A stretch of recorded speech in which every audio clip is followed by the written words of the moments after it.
Lundi 26 septembre 2022. Rébellion dans l'univers parfait. Merci de nous retrouver et d'être avec vous sur votre chaîne L'Aventure dans la Parole. Si les contenus que nous vous proposons vous font du bien, nous vous invitons à marquer votre appréciation, Bien sûr, en cliquant sur le pouce, en vous abonnant pour que vous puissiez recevoir la notification chaque jour, soit sur votre portable, soit sur votre ordinateur, pour l'étude qui a été mise en ligne.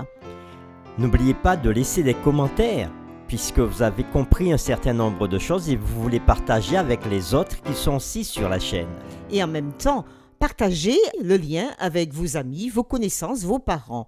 Merci pour le partage et merci pour l'écoute de la parole. Le texte à mémoriser de cette semaine que nous vous invitons à dire avec nous se trouve dans Ésaïe, chapitre 14, le verset 12. Comment tu es tombé du ciel, astre brillant, fils de l'aurore? Tu as été abattu, toi qui domptais les nations. Nous le reprenons ensemble, Ésaïe chapitre 14, le verset 12. Comment tu es tombé du ciel, astre brillant, fils de l'aurore? Tu as été abattu, toi qui domptais les nations. La Bible enseigne que notre Dieu aimant est parfait. Donc, tout ce qu'il fait est parfait. Il a créé un monde parfait. Dans ce cas, comment le mal et le péché ont-ils pu apparaître dans un monde parfait? Dieu Tout-Puissant, quand mon cœur considère tout l'univers créé par ton pouvoir, le ciel d'azur, les éclairs, le tonnerre. Cette question qui a été posée, nous y répondrons tout au long de cette semaine, durant les différentes réflexions que nous apporterons. Et dans nos séquences précédentes, le samedi 24 septembre, nous avons introduit notre semaine en disant que, étant des êtres humains mortels, nous avons besoin d'assurance pour le présent et d'espérance pour l'avenir. L'espérance biblique nous soutient dans les crises existentielles que nous devrons affronter durant notre voyage pour l'éternité. Le dimanche 25 septembre, nous avons dit que le fait que Dieu est amour implique au moins 3 éléments fondamentaux. D'abord, l'amour par sa nature même ne peut exister en vase clos. Deuxièmement, tout ce que Dieu fait est une expression de son amour inconditionnel et immuable. Troisièmement, puisque Dieu est amour et que tout ce qu'il fait est une expression de son amour, il ne peut être l'auteur du péché qui est diamétralement opposé à son caractère. Et aujourd'hui, nous verrons le libre arbitre, fondement de l'amour. Nous lirons 1 Jean chapitre 4, les versets 7 à 16, et nous répondrons à la question suivante. Que nous enseigne ce passage sur le libre arbitre comme condition pour entretenir l'amour? 1 Jean 4, versets 7 à 16. Bien-aimés, aimons-nous les uns les autres, car l'amour est de Dieu, et quiconque aime est né de Dieu et connaît Dieu. Celui qui n'aime pas n'a pas connu Dieu, car Dieu est amour. L'amour de Dieu a été manifesté envers nous, en ce que Dieu a envoyé son Fils unique dans le monde, afin que nous vivions par lui. Et cet amour consiste non point en ce que nous avons aimé Dieu, mais en ce qu'il nous a aimés et a envoyé son Fils comme victime expiatoire pour nos péchés. Bien-aimés, si Dieu nous a ainsi aimés, nous devons, nous aussi, nous aimer les uns les autres. Personne n'a jamais vu Dieu. Si nous nous aimons les uns les autres, Dieu demeure en nous, et son amour est parfait en nous. nous connaissons que nous demeurons en lui et qu'il demeure en nous en ce qu'il nous a donné son esprit. Et nous avons vu et nous attestons que le Père a envoyé le Fils comme sauveur du monde. Celui qui confessera que Jésus est le Fils de Dieu, Dieu demeure en lui et lui en Dieu. Et nous avons connu l'amour que Dieu a pour nous, et nous y avons cru. Dieu est amour, et celui qui demeure dans l'amour demeure en Dieu, et Dieu demeure en lui. Nous reprenons notre question. Que nous enseigne ce passage sur le libre arbitre comme condition pour entretenir l'amour? Les fleurs artificielles peuvent être magnifiques, mais elles ne poussent pas et ne fleurissent pas comme les vraies. Les robots sont préprogrammés pour parler et accomplir de nombreuses tâches, mais ils n'ont ni vie ni émotion.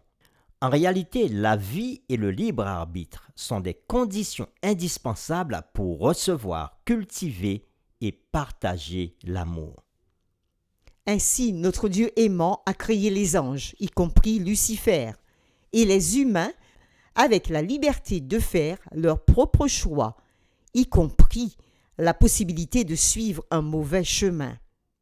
En d'autres termes, Dieu a créé l'univers entier comme un environnement parfait et harmonieux pour que ces créatures y grandissent en amour et en sagesse.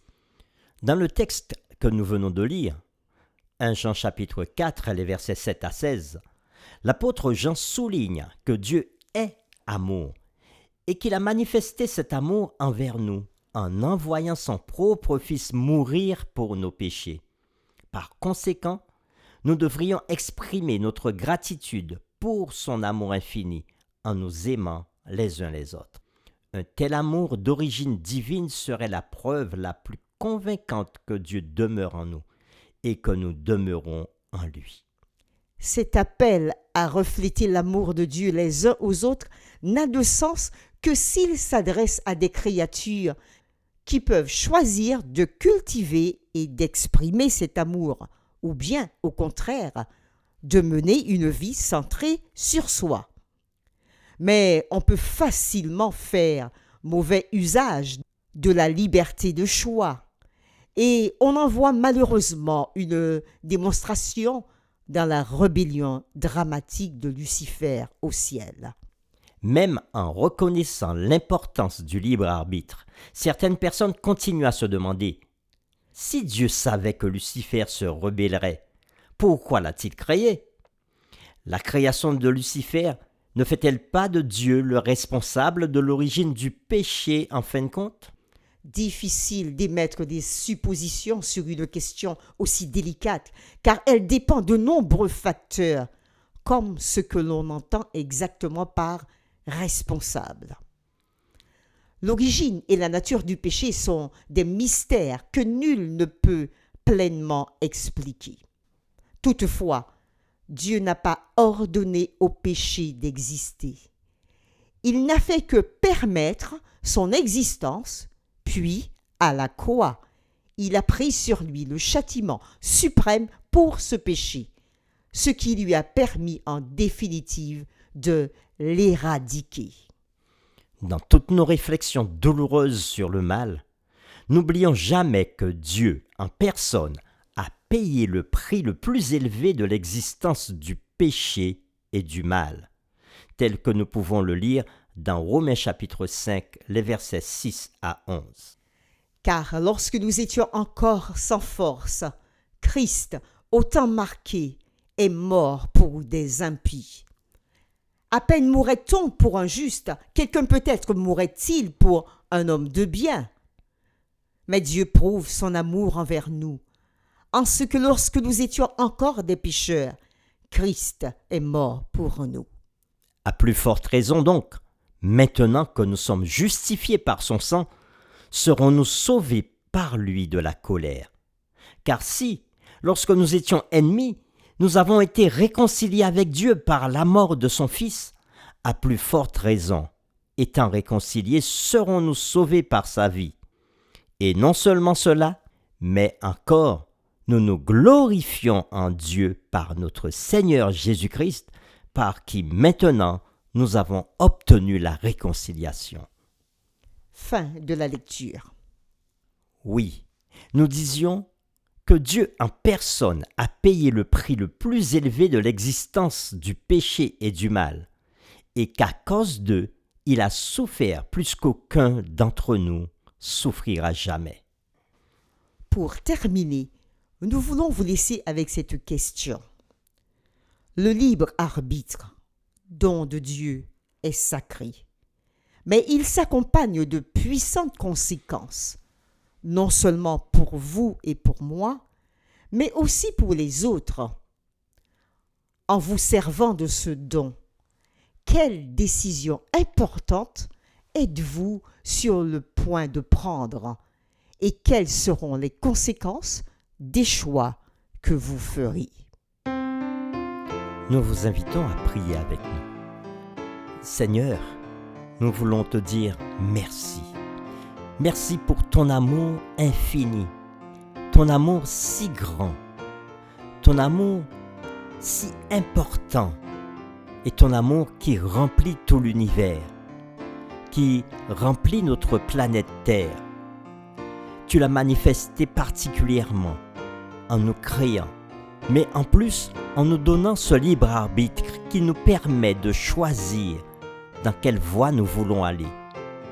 Nous voulons être reconnaissants pour cela, reconnaissants pour cette liberté que tu nous donnes, liberté de choix, liberté de conscience, liberté de décision. Et nous savons que cette liberté nous permet de vivre comme des hommes et des femmes, pouvant faire des choix les plus importants de notre vie. Nous voulons te remercier aussi pour ton amour qui a été manifesté à travers le sacrifice de Jésus notre Seigneur et Sauveur. Il a donné sa vie pour nous enlever de l'état de péché dans lequel nous étions plongés. Et par Jésus, nous sommes sauvés aujourd'hui. Nous devons faire des choix tous les jours de notre vie. Mais aide-nous, Seigneur, à utiliser ce pouvoir de choix, cette liberté que nous avons d'aller à droite ou à gauche, pour prendre les bonnes décisions pour notre vie ici-bas, pour notre vie future, pour notre salut. Puisses-tu écouter notre prière et par le Saint-Esprit nous orienter. Nous t'avons prié au nom de Jésus.